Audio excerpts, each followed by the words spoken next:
Hey everybody, Mr. Kirkwell back here again. Today, the 28th, we're going to open it up. Today is part 2 of our properties lab.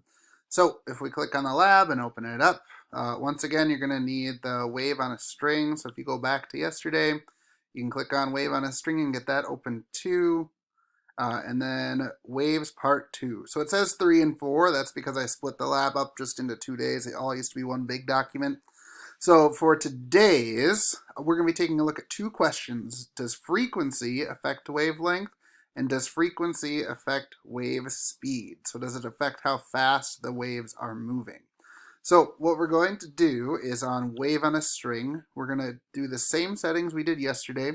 So we're going to do oscillate, we're going to say no end, we're going to say ruler, timer, reference line, everything's clicked.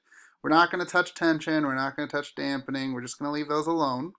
And then this time, instead of changing the amplitude like we did yesterday, we're going to change frequency today. So frequency is already at 150, so that's where we're going to leave it. Slow motion, once again, is always going to be helpful for us. And for today, our frequency was 1.5, so we're going to do 1.5 here.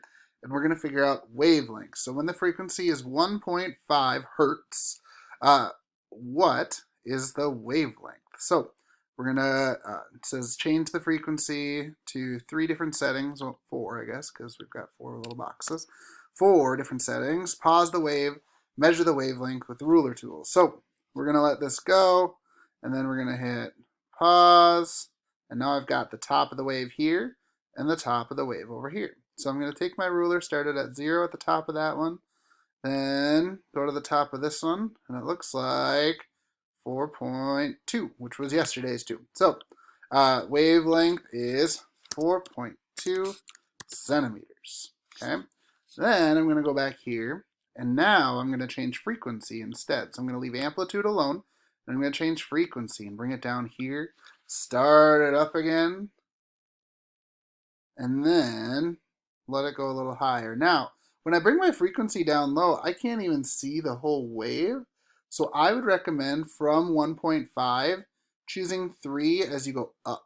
Okay, so I'd do like 1.5, maybe 2, 2.25, and then it goes all the way up to 3. So you could just go up in 0.5 increments to get everything taken care of there. So then you're going to pause, measure the wavelength here, and then you're going to write that down here.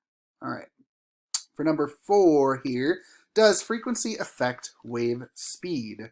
So I have frequency and wavelength, and then I'm going to figure out wave speed this time. Now, those of you who are paying attention right now just figured out that your frequency and wavelength here could just be copy pasted down here. Oh my gosh, Mr. Kirkwell, that makes it so much easier. I know, you're welcome. So I'm just going to copy that data down here, 1.5 and then 4.2. And now it says wave speed equals F divided by W. Hopefully you figure it out. As I put it here, wave speed equals frequency divided by wavelength. So frequency here divided by wavelength here, put your answer here. So I'm going to go over to my calculator. I'm going to say 1.5 divided by 4.2 equals 0.35. I'm going to round it up to 36. So 0.36. Then I'm going to do frequency and wavelength again. Now, these numbers should tell us, does the frequency affect the wave speed? Does my wave get faster as frequency gets higher, or does it get slower, or does it stay the same the whole time? That's what we're taking a look at today. Same thing with number 3.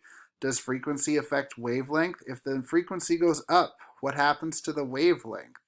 Okay, that's what I'm looking for here. And then right here, I want you to write down your answers next to the bolded words here and then submit. So I will see you guys later. Have a good time. Bye.